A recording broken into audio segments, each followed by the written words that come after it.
इस वीडियो के ज़रिए मैं आप लोगों के साथ एक बात और शेयर करना चाहती हूँ कि जितनी भी पुरुष दरिंदगी करते हैं या इन कामों में लिप्त हो जाते हैं, जो औरतों को कुछ समझते ही नहीं हैं, उनके घर की जो फीमेल्स होती हैं, उन्हें कहीं न कहीं इस बात का पता चल जाता है उनके किसी न किसी एक्ट के द्वारा कि भई ये ऐसा है।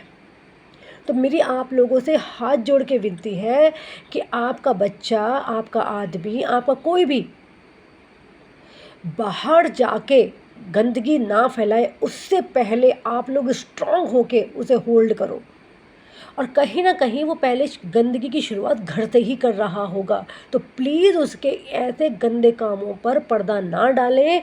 आप उसको स्ट्रांगली उसको फिनिश करें। फिनिश मतलब उसके दिल दिमाग से ये थॉट निकालें, उसको काउंसलिंग कराएं, बताएं उसके विषय में कि भाई ये इस राह पे चल रहा है, तो उसकी काउंसलिंग कराएं, साइकोलॉजिस्ट के पास लेके जाएं। और नहीं हो आप इस लेवल पे नहीं हो कि भाई आप ये लोग सब जान जाओ, लेकिन कम से कम तुम ये तो जानती हो कि हाँ भाई ये किस गलत राह पे चल रहा है। औरतों में इतनी ताकत होती है, इसका मतलब ये नहीं हाय मेरा बेटा है चलो कुछ मिल गया सुधर जाएगा, कोई नहीं सुधरता। इससे पहले कि वो घर में छोटी छोटी गंदगी मचाने के बाद किसी बड़ी गंदगी को मचा दे और उसके पीछे तुम्हें भी शिकार होना पड़े, अभी से अपने बच्चों पे, चाहे वो बेटी हो बेटा हो, निगाह रखना शुरू कीजिए और स्ट्रांगली इसको स्टॉप कीजिए। चाहे आपको किसी का भी सहारा लेना पड़े, पुलिस का भी लीजिए। आज छोटे लेवल पे रुक जाएगा, इतनी क्रूरता नहीं आएगी। और मैं ये जानती हूँ, मैं समझ सकती हूँ कि हम औरतों में इतनी पावर होती है कि हम जान जाते हैं कि हम, मेरा बेटा, मेरा चाचा, मेरा ताऊ, मेरा बाप, मेरा पति किस मेंटालिटी का है।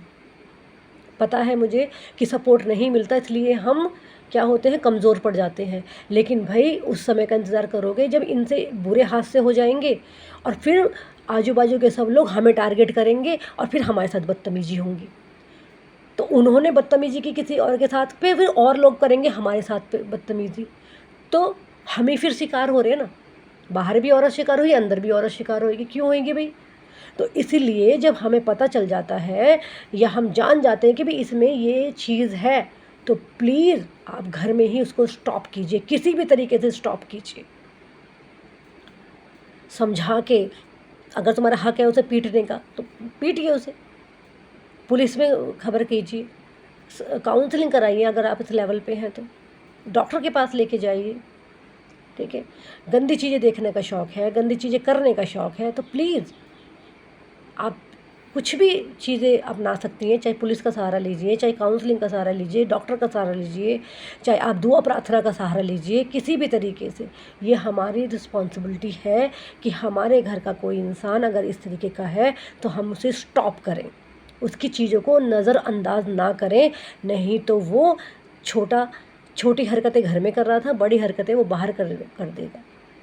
और आपने सोचा कि चलो उसको सुधारने के लिए शादी कर देते हैं, फिर तो और आपने और ही गलत कर दिया। तो प्लीज़ ऐसी गलतियों से बचें और अपने बच्चों पे निगाह रखना शुरू करें और उन्हें स्टॉप करें। मेरी आप सभी से ये गुजारिश है। और सभी औरतों को पता चल जाता है कि हमारे बच्चे, हमारी बच्चियाँ किस राह पर हैं। प्लीज़